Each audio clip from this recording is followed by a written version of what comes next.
Há alguns meses atrás, Mark Beckley, com quem trabalhei na International House of Prayer, me pediu para falar sobre o inferno, enquanto eu estudava sobre o assunto. Meu amigo Steve Carpenter me trouxe uma fita cassete.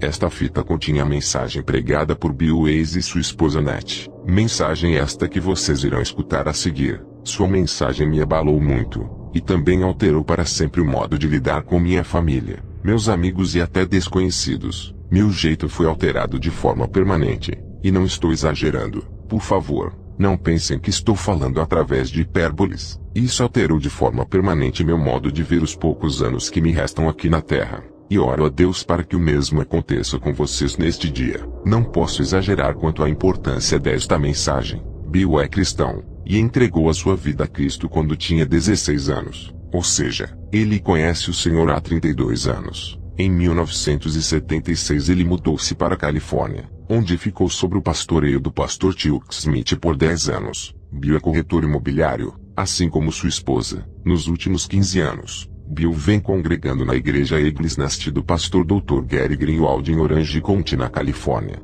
Há meses atrás, o pastor Raul da igreja Eagles Nest disse-lhe: Bill, Deus vai fazer uma obra de avivamento que começará no evento Kansas City for America. Ele vai te enviar até lá, e você tem de ir. Bill e Annette nunca haviam ido à cidade de Kansas em toda a sua vida. No dia seguinte, eu telefonei para Bill e perguntei-lhe: você gostaria de vir a Kansas? Eu assisti seu vídeo e achei que você gostaria de vir. Creio que eles estão sob a direção de Deus. Vocês irão ouvi-lo falar sobre a visão que ele teve do inferno. Mas o mais importante é que vocês irão ouvi-lo falar sobre sua intimidade com Jesus Cristo, e o quanto ele ama absolutamente a todos nós. Bill esteve no inferno, mas não como um mero observador como tem acontecido com várias pessoas que tiveram a mesma visão, e sim como alguém que experimentou os tormentos do inferno por quase meia hora sem nenhuma esperança de escapar daquela tortura. Bill e sua esposa são profundamente devotados a Jesus Cristo, a obra de Deus e a liderança do Espírito Santo. Vocês irão gostar dele. Deem as boas-vindas a Bill e sua esposa Annette Weiss. Olá, meu nome é Bill Weiss. É uma honra poder estar aqui. Esta viagem toda foi uma bênção para nós. Como Raul disse, nós trabalhamos no mercado imobiliário, por isso nós não pregamos para poder sobreviver. Não fazemos isso por dinheiro. Nós apenas temos consciência de que Deus nos disse para irmos e contarmos ao mundo o quanto Ele ama o seu povo, e o quanto Ele não deseja de forma alguma que a sua criação vá para aquele lugar.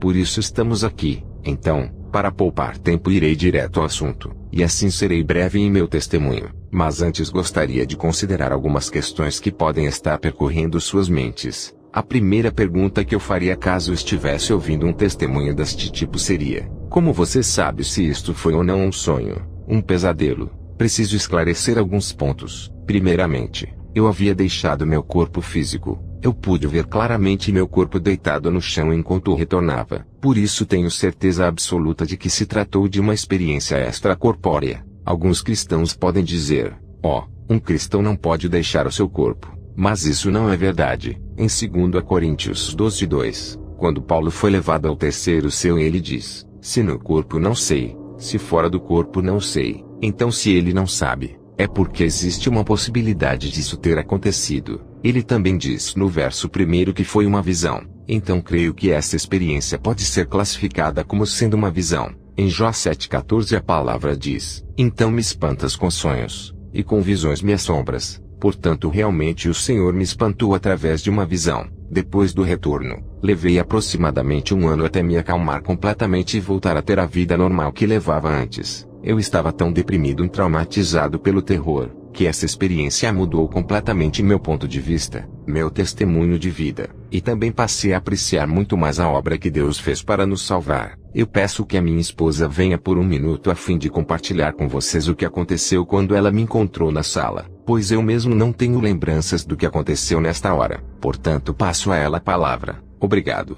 Olá, eu sou Annette Weiss, esposa de Bill. Era aproximadamente 3h23 da manhã quando eu acordei. Eu me lembro, pois olhei o relógio digital na cabeceira da cama e percebi que Bill não estava do meu lado, ao que subitamente ouvi um grito vindo da sala. Desci até lá, e encontrei meu marido de um jeito que nunca havia visto antes, Quem o conhece sabe que Bill é uma pessoa de natureza muito reservada, muito calma e trabalhador. Ele não é o tipo de pessoa que fica entusiasmada ou emocionada por qualquer coisa, a não ser quando vez por outra ele sente o agir de Deus. Mas de qualquer forma eu o vi traumatizado, literalmente traumatizado, segurando sua cabeça com as mãos, chorando e gritando agitadamente. Ele estava no chão da sala na posição fetal, e eu não sabia o que fazer. Na hora pensei que ele estivesse tendo um ataque cardíaco. Então comecei a orar, e em meio às lágrimas ele me disse: ore para que o Senhor tire isto da minha mente. O Senhor me levou ao inferno. Eu sinto meu corpo morrendo e não posso fazer nada. Comecei a orar por ele, e após 10 ou 20 minutos ele começou a se acalmar.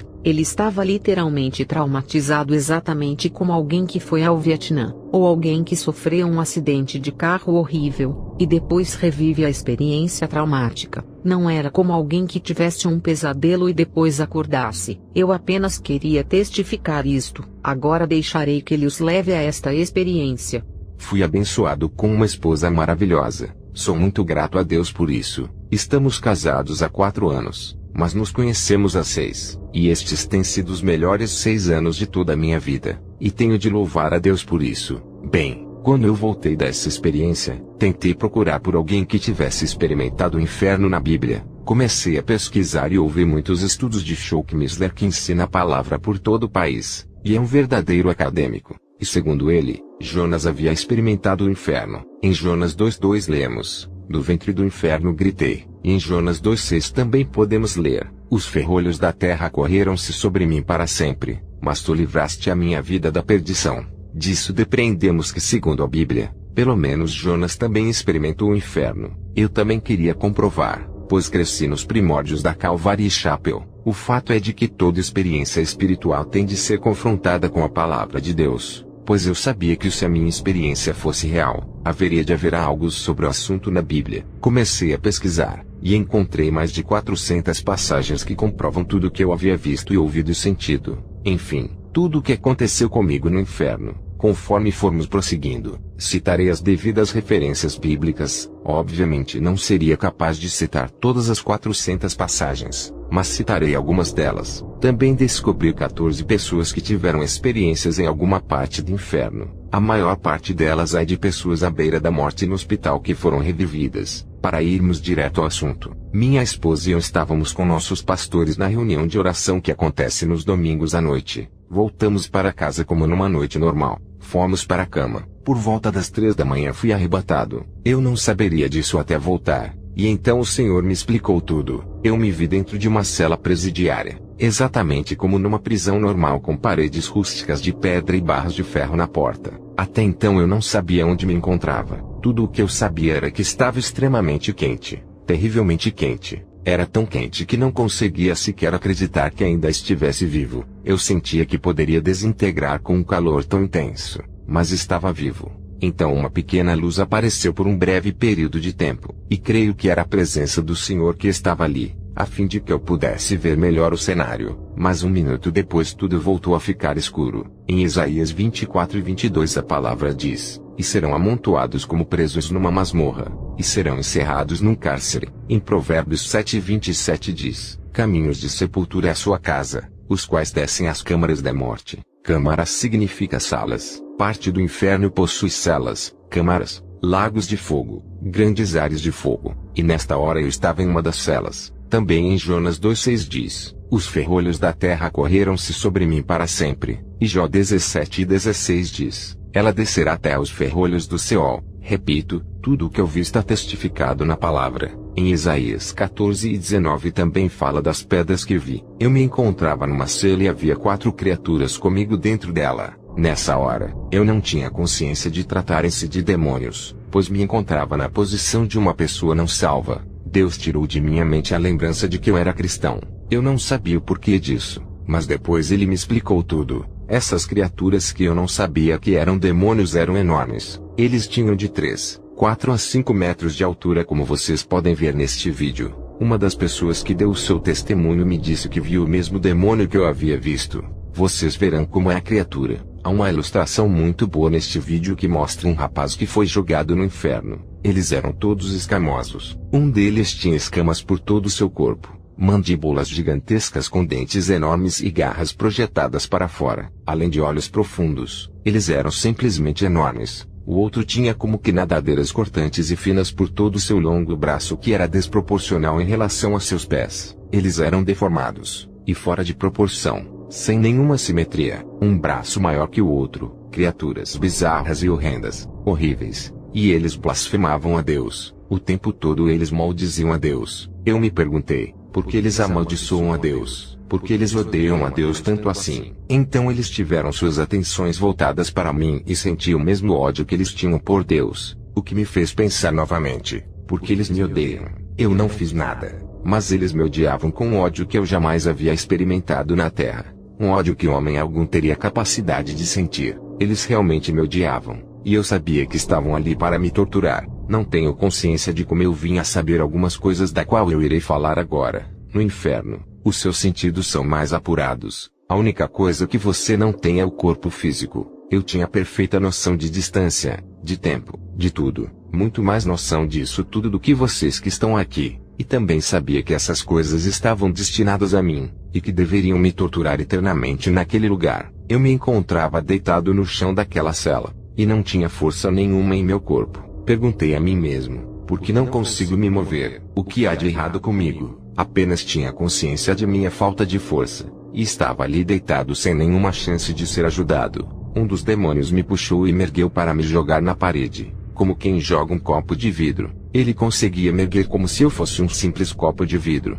Ou eu era muito leve, ou ele é que era muito forte. Quando ele me jogou na parede, pude sentir todos os ossos do meu corpo partindo em pedaços, e pude sentir dor. Fiquei deitado ali no chão clamando por misericórdia, mas aquelas criaturas não tinham nenhuma misericórdia. Um deles me pegou, e o outro com suas garras afiadas como navalha começou a retalhar toda a minha carne em pedaços. Ele me picava por inteiro, e não se importava em retalhar um corpo que Deus havia feito perfeito. Eu podia sentir toda a sua intensa raiva contra mim. Me perguntei, como eu posso estar vivo? Como estou vivo após isso tudo? Não entendo como ainda não morri. A minha carne despedaçada pendia de meu corpo, mas não havia sangue algum. Havia apenas a carne, pois a vida está no sangue, e não há vida alguma no inferno. Também não havia água no inferno. Em Isaías 14, 9 e 10 a palavra diz: o inferno desde o profundo se turbou por ti para te sair ao encontro na tua vinda. Despertou por ti os mortos e todos os príncipes da terra, e fez levantar dos seus tronos a todos os reis das nações. Estes todos responderão e te dirão: tu também adoeceste como nós, e foste semelhante a nós. Salmos 88, 4 diz: já estou contado com os que descem a cova, estou como o homem sem forças. Nós sabemos que o demônio possui força. As escrituras falam de um endemoniado que corria pelos sepulcros. Marcos 5, 1 a 4 diz: e chegaram a outra banda do mar, a província dos Gadarenos, e saindo ele do barco lhe saiu logo ao seu encontro, dos sepulcros, um homem com espírito imundo, o qual tinha a sua morada nos sepulcros, e nem ainda com cadeias o podia alguém prender, porque tendo sido muitas vezes preso com grilhões e cadeias, as cadeias foram por ele feitas em pedaços, e os grilhões em migalhas, e ninguém o podia amansar, e andava sempre de dia e de noite clamando pelos montes e pelos sepulcros, e ferindo-se com pedras. Ninguém conseguia prendê-lo, pois ele quebrava as correntes em pedaços, e era apenas um homem com uma força demoníaca. Creio que esses demônios possuem força equivalente a 1000 homens. Mesmo que eu estivesse em minha forma plena, jamais conseguiria derrotá-los. Eu estava totalmente à sua mercê. Mas eles não tinham misericórdia alguma. Os demônios passam a sua vida toda no inferno. O cheiro desses demônios e o cheiro do inferno em si é algo terrivelmente ruim. Sequer posso descrever esses cheiros para vocês. É como se fosse o odor de carne queimada de enxofre. O cheiro dos demônios é como esgoto aberto, pútrido, carne podre, ovos estragados, leite azedo, e tudo mais que vocês possam imaginar. Agora pegue isso, multiplique por 1000 e coloque no seu nariz. É algo tão tóxico que mataria qualquer um que esteja em seu corpo físico. Por isso eu me perguntava, como eu posso continuar vivo com esse cheiro tão horrendo? Mas no inferno a pessoa não morre, ela tem de suportar esse cheiro. Quanto às profanidades, eles amaldiçoavam a Deus, como mencionado em Ezequiel 22:26, que diz: e assim sou profanado no meio deles, Os seus sacerdotes violentam a minha lei e profanam as minhas coisas santas, não fazem diferença entre o santo e o profano, nem discernem o impuro do puro, e de meus sábados escondem os seus olhos, e assim sou profanado no meio deles. O modo como eles me atormentavam, está descrito em Deuteronômio 32, 22 a 24, que diz: porque um fogo se acendeu na minha ira, e arderá até o mais profundo do inferno, e consumirá a terra com a sua colheita, e abrasará os fundamentos dos montes, malhas amontoarei sobre eles, as minhas setas esgotarei contra eles, consumidos serão de fome, comidos pela febre ardente e de peste amarga, e contra eles enviarei dentes de feras com ardente veneno de serpentes do pó. Naquele lugar os dentes das feras estão sobre nós, segundo Samuel 22:6 declara, cordas do inferno me cingiram, encontraram-me laços de morte. E em Miqueias 3:2, vemos uma descrição interessante sobre os filisteus que odiavam os israelitas. A vós que odiais o bem e amais o mal, que arrancais a pele de cima deles e a carne de cima dos seus ossos, é o que os filisteus fizeram ao povo israelita. Mas de onde eles tiraram essa ideia? Essa ideia veio do inferno. É o que os demônios fazem. E onde está a misericórdia? Só há misericórdia no céu. A misericórdia vem de Deus. O diabo não conhece nenhum tipo de misericórdia, e está totalmente contra Salmos 36:5, que diz: a tua misericórdia, Senhor, está nos céus, e a tua fidelidade chega até as mais excelsas nuvens. Não há misericórdia alguma no inferno. Salmos 74:20 diz: atende a tua aliança, pois os lugares tenebrosos da terra estão cheios de moradas de crueldade. Aquele é um lugar cruel, miserável, horrível, e que as pessoas têm de suportar. Você é obrigado a suportar todas essas coisas. Deus criou o ser humano, a maior forma de criação, e esses demônios são a forma de criação mais inferior que existe. Conforme o homem trabalha duro a fim de prosseguir sua vida, nós nos aperfeiçoamos, estudamos, mas no inferno a sua vida é comandada pelos demônios. Essas criaturas têm QI igual a 0, são criaturas totalmente ignorantes. Tudo o que eles sabem fazer é odiar a Deus, odiar a você e torturá-lo. Além disso, eles comandam a sua vida e você não pode fazer nada quanto a isso. As seguintes passagens bíblicas falam sobre esse tipo de humilhação que a pessoa é obrigada a suportar. Ele vai dominar minha vida e não posso impedi-lo. Em Isaías 5, 14 a 15 diz: portanto o inferno grandemente se alagou e se abriu a sua boca desmesuradamente, e para lá descerão o seu esplendor e a sua multidão, e a sua pompa, e os que entre eles se alegram. Então o plebeu se abaterá, e o nobre se humilhará, e os olhos dos altivos se humilharão. Isaías 57, 9 a 16 diz: e foste ao rei com óleo, e multiplicaste os teus perfumes e enviaste os teus embaixadores para longe, e te abateste até o inferno. Na tua comprida viagem te cansaste, porém não disseste, não há esperança. Achaste novo vigor na tua mão, por isso não adoeceste. Mas de quem tiveste receio ou temor para que mentisses e não te lembrasses de mim, nem no teu coração me pusesses, não é porventura porque eu me calei, e isso há muito tempo,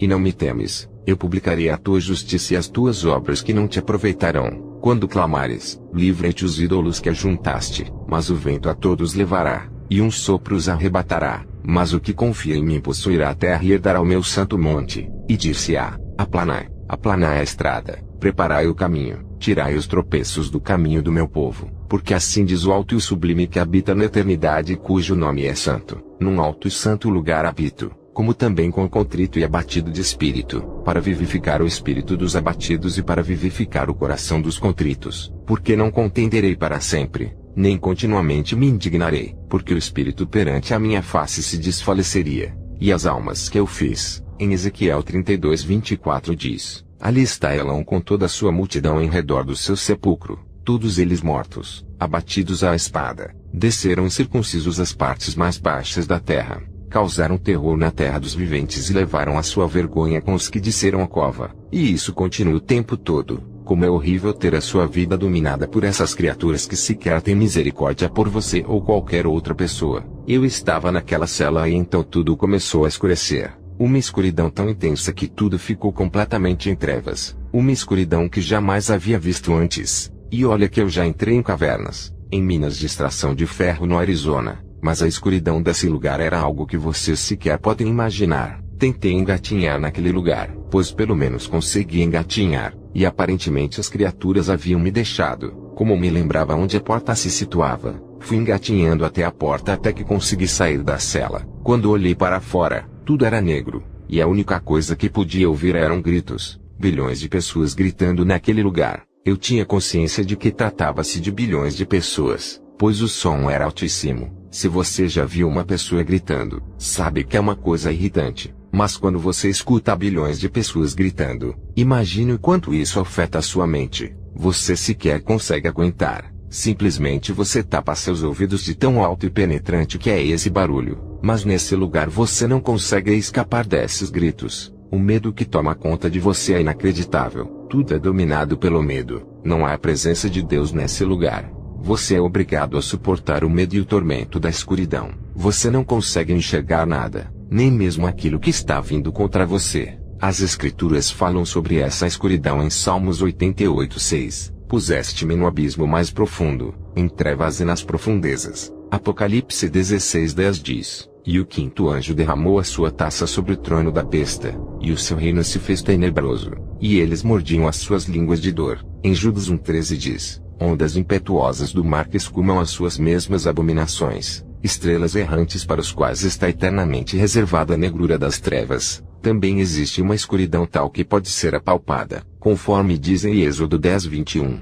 Então disse o Senhor a Moisés: Estende a tua mão para o céu, e virão trevas sobre a terra do Egito, trevas que se apalpem. Vou dizer a vocês, o medo era tremendamente poderoso a ponto de você sentir-se preso por ele. Se você já viu um filme de terror daqueles que te deixam com o coração na garganta, pegue isso e multiplique por no mínimo 1000 vezes. Isso é o que você sente lá o tempo todo. Eu sei o que é o medo. Quando jovem eu era surfista. Uma vez quando era bem jovem, estava surfando em Coco, Flórida, quando um grupo de tubarões apareceu à minha volta. Um tubarão-tigre de quase 3 metros veio e abocanhou metade da minha prancha. Ele agarrou a minha perna e me puxava. Minha perna estava na boca daquele tubarão gigantesco. Nessa época eu não era cristão. Isso aconteceu antes da minha salvação, mas de repente ele me soltou. Sei que foi Deus quem abriu a boca daquele tubarão. Mas por um momento o medo que toma conta de você é absolutamente esmagador. Se você já viu um tubarão, esse tipo de medo não é nada comparado ao que estava acontecendo comigo. O medo era aterrorizante. Um dos rapazes perto de mim estava a apenas meio metro de distância, e um tubarão simplesmente arrancou a sua perna. Ele foi arrastado até a praia totalmente ensanguentado. Ele gritava e estava sem a sua perna. Por isso eu posso dizer que sei o que é o medo. Mas esse tipo de medo não é nada, absolutamente nada comparado ao medo que senti no inferno. Não tem comparação. Acho que o medo que senti nesse ataque de tubarões foi um dos maiores que já experimentei na Terra. Há algumas coisas que as pessoas têm de suportar no inferno. Isaías 24:17 diz: O temor e a cova, e o laço vem sobre ti, ó morador da terra. E será que aquele que fugir da voz de temor cairá na cova, e o que subir da cova o laço prenderá? Porque as janelas do alto estão abertas, e os fundamentos da terra tremem. Ted Koppel, em uma apresentação no Night Line há 1 ano e meio atrás, visitou algumas prisões em nosso país e passou a noite nesses lugares. Ele não conseguia acreditar o quão barulhento era esse lugar, a ponto de sequer conseguir dormir com todos à sua volta gritando a plenos pulmões. Ele declarou que estava chocado por ver tantas pessoas gritando e gemendo a noite inteira. Se até nas prisões terrestres as pessoas gritam, imagine no inferno. Em Jó 18:14 vemos o que acontece com o ímpio, a pessoa que rejeita o Senhor. A sua confiança será arrancada da sua tenda onde está confiado, e isto o fará caminhar para o rei dos terrores. O diabo é certamente o rei dos terrores. Eu estava fora da cela, e então olhei para uma certa direção,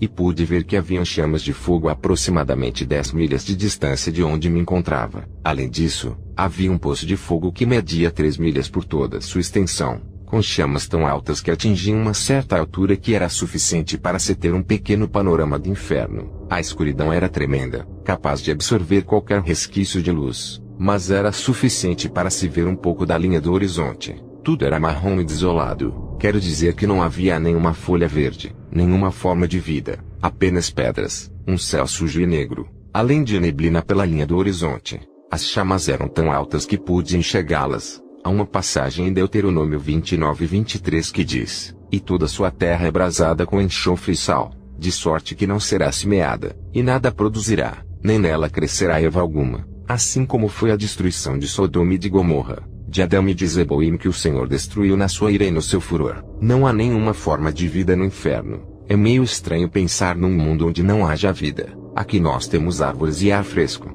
e nada é absolutamente sem vida. O calor era tão intenso que sequer pode ser descrito. Deuteronômio 32:24 diz: consumidos serão de fome, comidos pela febre ardente e de peste amarga, e contra eles enviarei dentes de feras com ardente veneno de serpentes do pó. Judas 1:7, assim como Sodoma e Gomorra, e as cidades circunvizinhas que, havendo-se entregue à fornicação como aqueles, e ido após outra carne, foram postas por exemplo sofrendo a pena do fogo eterno. Salmos 11:6, sobre os ímpios fará chover laços, fogo, enxofre e vento tempestuoso, isto será a porção do seu copo. Tudo isso está acontecendo no inferno, e é muito quente. Todas essas coisas são capazes de matar qualquer um, mas lá você não morre, você tem de suportar isso tudo o tempo todo. Eu queria paz de espírito para fugir dos gritos e escapar desse lugar. Exatamente como você se sente quando quer voltar para casa à noite depois de um dia estafante. Você simplesmente quer paz de espírito,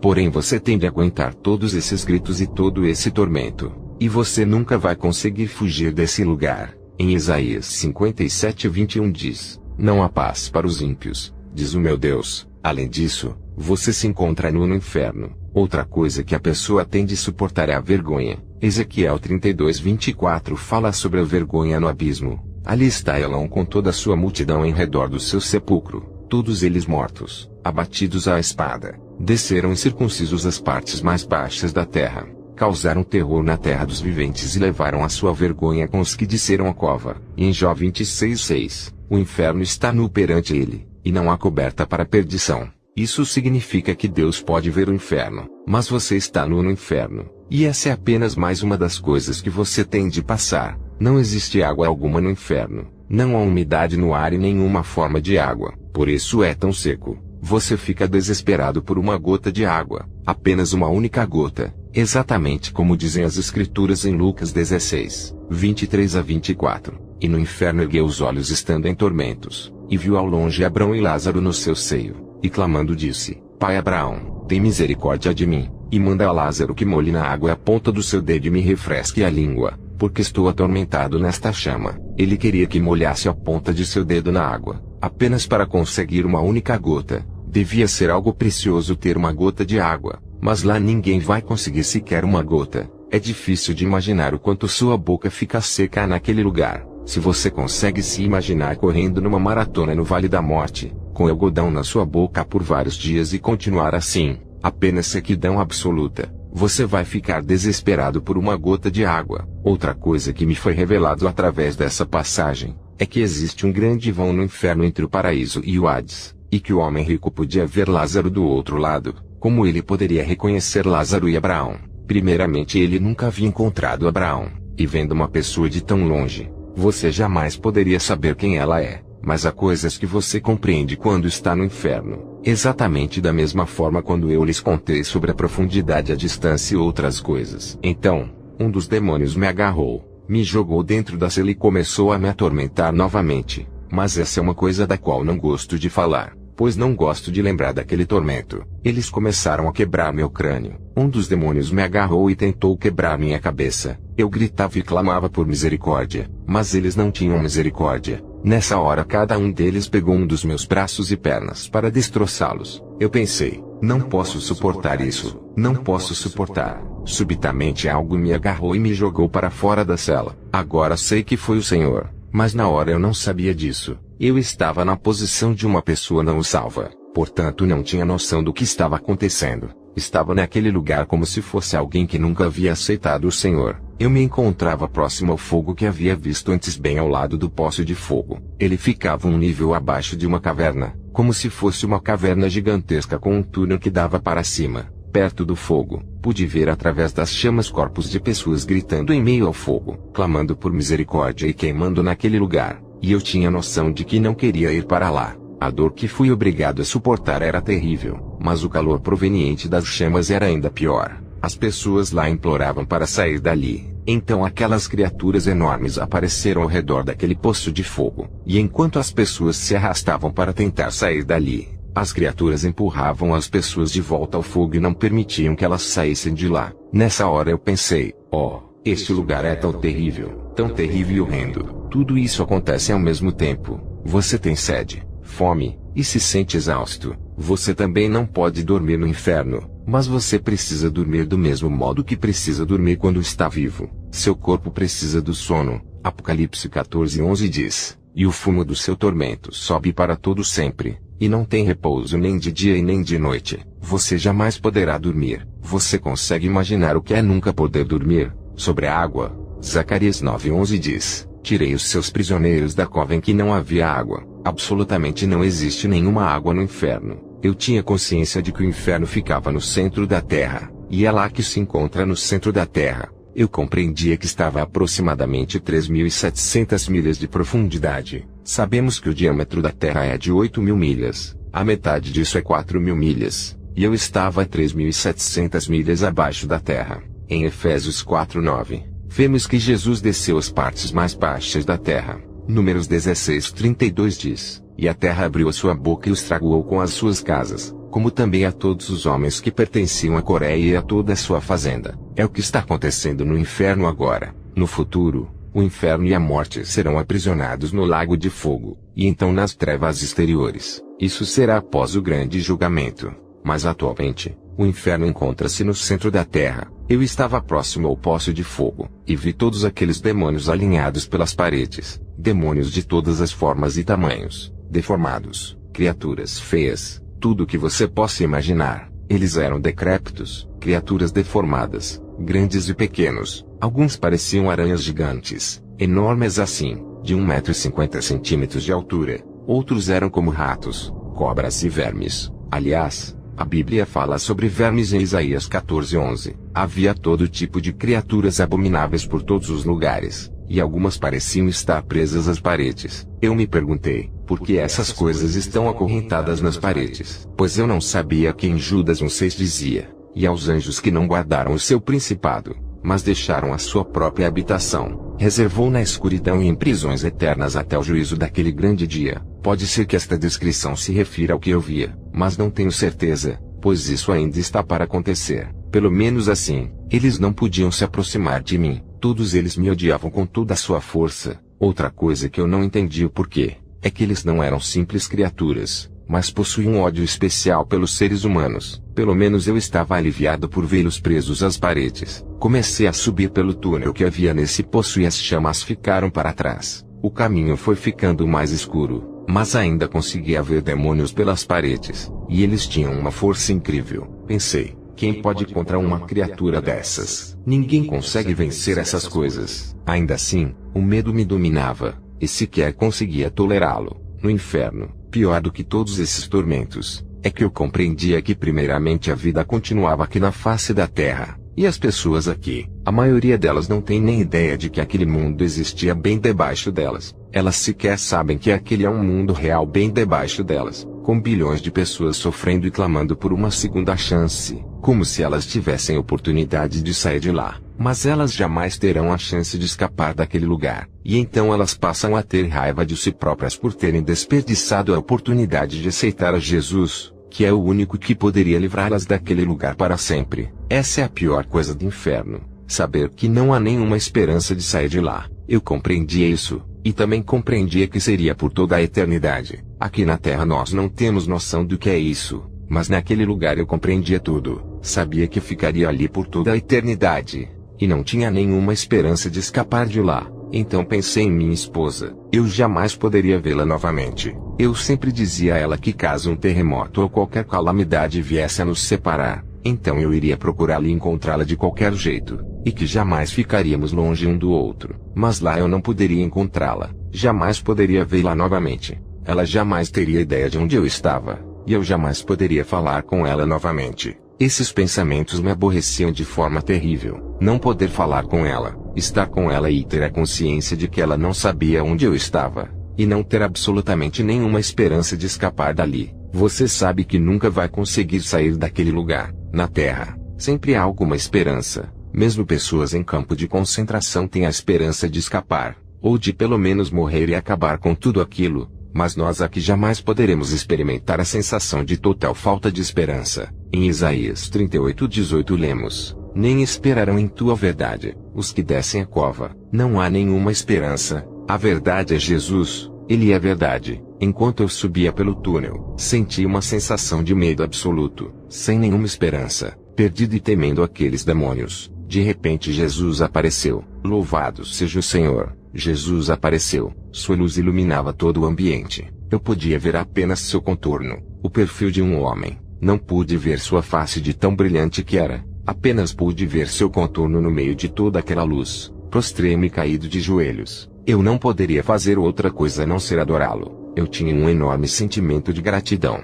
Há um segundo atrás, eu estava perdido para sempre. Mas agora subitamente me encontrava fora daquele lugar, pois havia conhecido a Jesus. Aquelas pessoas jamais poderiam sair de lá, mas eu pude, pois já era salvo. Então pude entender que não há outro modo de sair dali a não ser através de Jesus. Ele é o único caminho para fugir daquele local. Em Apocalipse 1:6, João diz que foi para o céu, e viu a face de Jesus que refulgia como o sol brilhando em sua força máxima. Então João caiu prostrado a seus pés como se tivesse sido morto. Foi exatamente o que eu fiz. Eu caí a seus pés como se fosse um homem morto. Vocês podem achar que eu deveria ter feito milhões de perguntas a ele, mas quando você o encontra, a única coisa que consegue fazer é adorá-lo, e louvar seu santo nome, e agradecê-lo por ter nos salvado. Quando recuperei minha compostura e voltei à minha consciência, pensei em falar ao Senhor, mas antes que eu pudesse abrir minha boca ele me respondeu. Eu pensei: Senhor, por que eu fui enviado a esse lugar? Por quê? Ele me disse: porque as pessoas não acreditam que esse lugar existe. Nem algumas das pessoas da igreja acreditam que esse lugar é real. Fiquei chocado com suas palavras. Eu acreditava que todo cristão deveria acreditar na existência do inferno. Mas nem todo mundo crê no inferno que literalmente arde em meio a chamas. Eu disse: Senhor, por que eu fui escolhido? Mas ele não respondeu essa pergunta. Eu não fazia ideia do porquê de eu ter sido escolhido. Sou a pessoa menos indicada para ir lá. Minha esposa e eu detestamos filmes de terror, ou qualquer coisa ruim. Não gosto do verão, muito menos do calor. Acho repulsivo. Não há nenhuma ordem. Tudo desordenado e enojante. Eu amo tudo bem ordenado e limpo. Mas ele não me respondeu esta questão. Ele disse: vai, e conte a eles que eu odeio esse lugar. Não é do meu desejo que qualquer uma das minhas criações venha para esse lugar. Nenhuma delas. Eu não criei isso para o homem. Esse lugar foi criado para o diabo e seus anjos. Vai, conte. Eu te dei uma boca. Então vai, conte tudo para eles.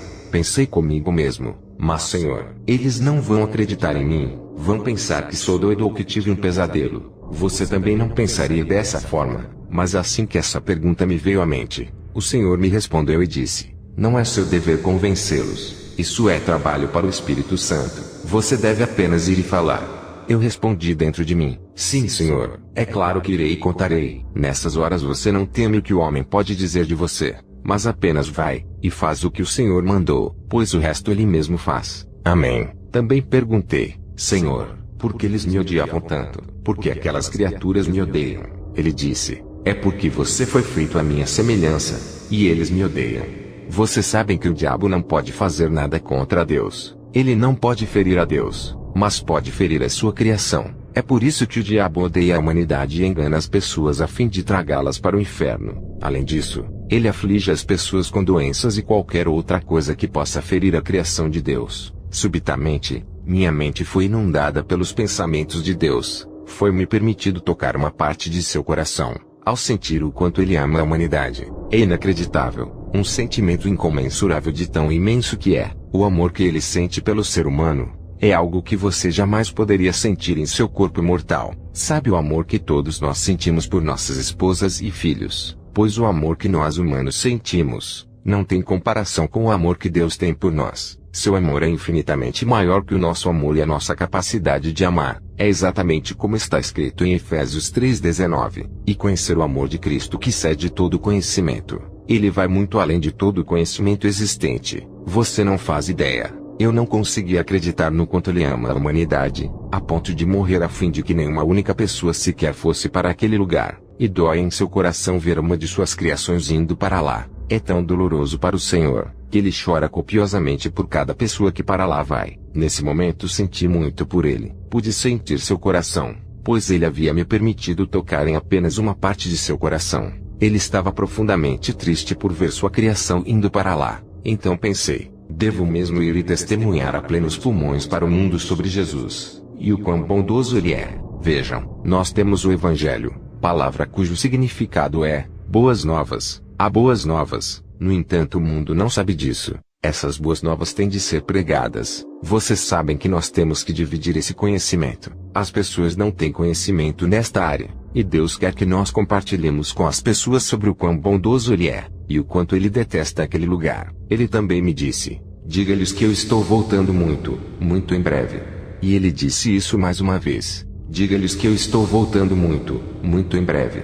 Agora eu me pergunto por que de não ter perguntado. O que o Senhor quer dizer? O que significa breve para o Senhor? É o que todo mundo quer saber, mas eu não perguntei. Nessas horas, não tem como você perguntar essas coisas. A única coisa que você quer fazer é glorificá-lo o tempo todo. A paz de Deus que você sente ao seu lado é algo inexplicável. Sempre vou a cultos com muita unção, mas não dá para comparar com o amor e a paz de Deus que você sente estando ao seu lado. Então olhei para cima e vi demônios ferozes pelas paredes como se fossem formigas na parede. Eles se pareciam com formigas, mas eles ainda eram enormes. Mas com o poder de Deus ao seu lado, todo o poder criativo de Deus fazia com que aqueles demônios enormes se parecessem com formigas andando pelas paredes. Pensei, Senhor, eles não passam de formigas. Ele me disse, basta você amarrá-los e expulsá-los através do meu nome.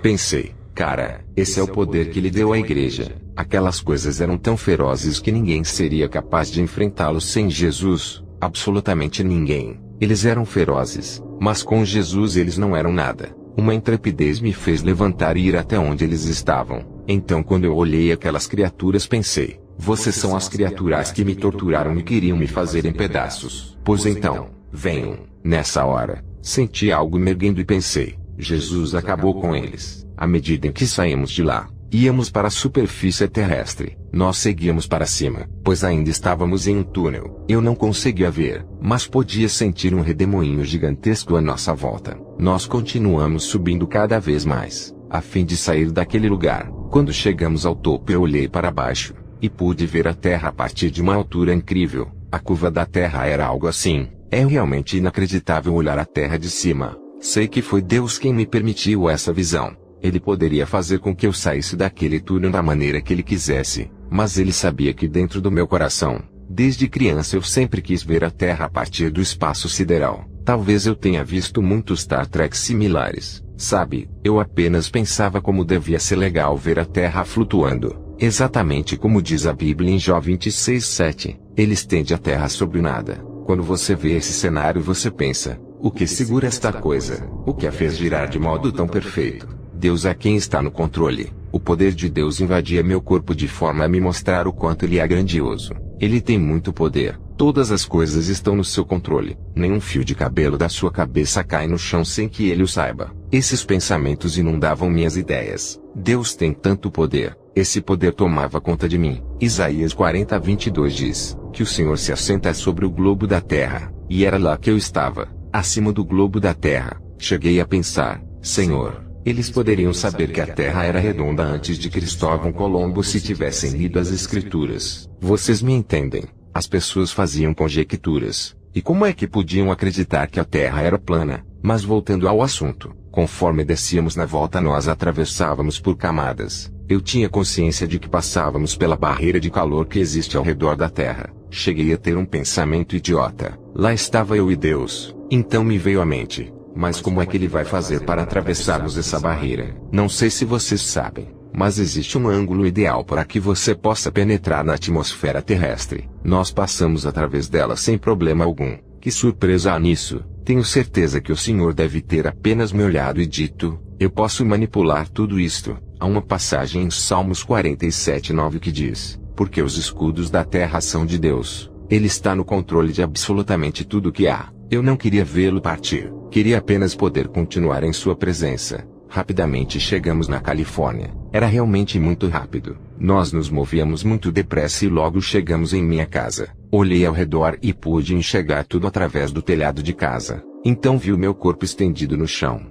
Isso me abalou profundamente. Ver meu próprio corpo ali jogado. E eu pensava, Aquele não pode ser eu. Eu estou aqui. Este aqui sou eu. Vocês sabem. É difícil ver a si próprio duplicado. Lá estava eu deitado e eu pensava, aquele ali não sou eu de verdade. Existe uma passagem onde Paulo diz que nós temos uma casa terrestre, em 2 Coríntios 5:1, que mexeu muito comigo. Eu pensava, aquela é apenas uma casa terrestre, nada mais. Ela é temporária. E este sim é o verdadeiro eu. É disso que a eternidade trata. Essa vida da qual tanto nos ocupamos não passa de um vapor. A vida é apenas um vapor que se desvanece rapidamente. Exatamente como Tiago 4,14 diz. No tocante à brevidade da vida, a vida é muito curta. Mesmo que você viva 100 anos, isso não é nada. Ela desaparece assim como o vapor. Então pensei, é nosso dever vivermos para Deus. O que fazemos aqui e agora conta para a eternidade. Devemos testemunhar. Devemos ir e salvar os perdidos. Não podemos nos preocupar com essas coisas pequenas que nos envolvem e nos prendem. Nós realmente temos de sair e pregar o Evangelho e as boas novas, porque isso é de extrema urgência.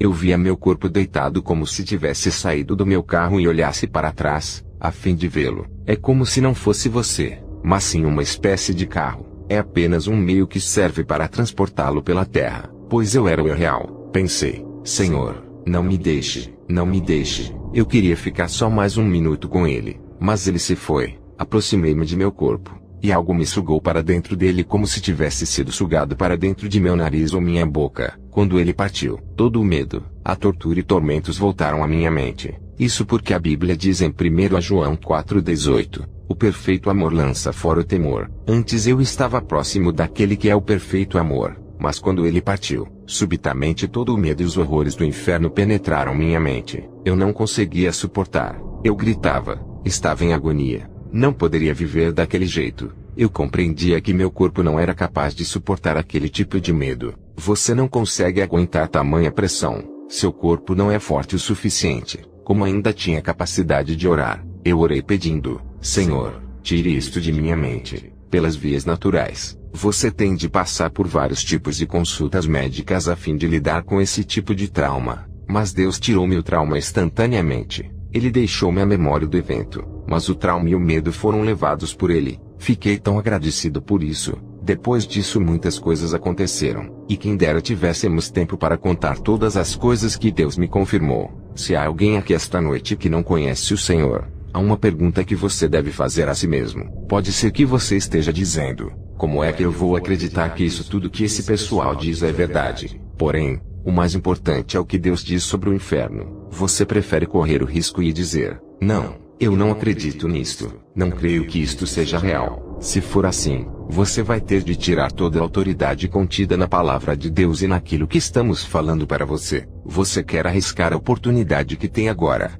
assim como a sua eternidade. Isso me parece tolice. Não deixe o demônio te enganar. Aquela criatura no final estava rindo. É assim que o demônio vai te receber quando você for para o inferno. Ele irá rir, pois você teve a oportunidade de aceitar o Senhor, mas você recusou. Uma vez que você está lá, não há mais volta. Não vai ter como voltar atrás, de modo algum. Você estará naquele lugar perdido para sempre. Você pode estar dizendo, mas eu sou uma boa pessoa, não mereço aquele lugar. Provavelmente você é uma boa pessoa quando comparada às outras, mas você não deve se comparar às outras pessoas. Nós precisamos comparar a nós mesmos, de acordo com o padrão estabelecido por Deus. Seu padrão é muito mais elevado do que o nosso. Ele diz em sua palavra que se você mente uma vez, apenas uma vez em toda a sua vida, você é um mentiroso. Se você rouba uma única coisa em toda a sua vida, nem que seja um clipe de papel, alguns minutos de seu chefe, qualquer coisa, então você é um ladrão. Se você fica irado sem nenhum motivo, se você não perdoou alguém que fez algo ruim a você,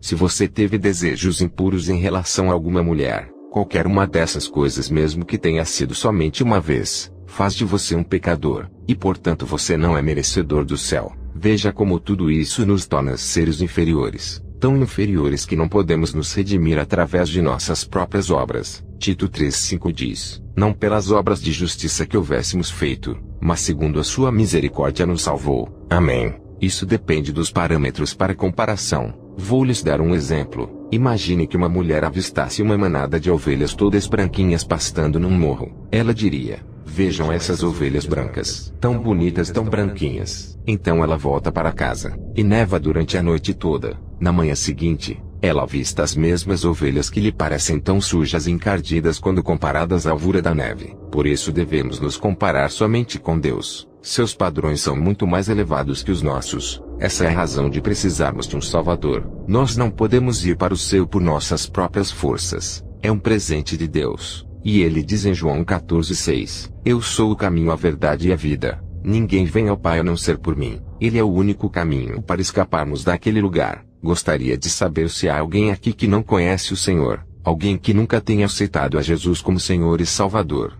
Se você nunca teve a oportunidade de achegar-se a Deus, e pedir com seus próprios lábios que Ele venha e entre em sua vida, você poderia se levantar agora. Você poderia fazer isso por Jesus. Não deixe que o diabo ria de você. Levante-se, pois esta é a sua chance, já que ninguém sabe quanto tempo a mais você terá aqui na terra. Você não sabe se vai morrer amanhã e ir para aquele lugar. Deixe-me te dizer uma coisa, só o calor daquele lugar já é uma coisa terrível e insuportável. Lembre-se das pessoas que pularam das torres gêmeas em chamas. Elas se davam as mãos e pulavam em direção à morte. Imaginem o quanto deve ter sido horrível. Ninguém pularia de uma altura daquelas em condições normais. Mas eles fizeram isso por causa do tremendo calor que enfrentavam. Em apenas 5 segundos, eles seriam incinerados vivos por chamas cuja temperatura era de 2.000 graus. Cientistas dizem que a temperatura no centro da Terra é de 12.000 graus. Imagine-se sendo obrigado a suportar tamanho calor por toda a eternidade.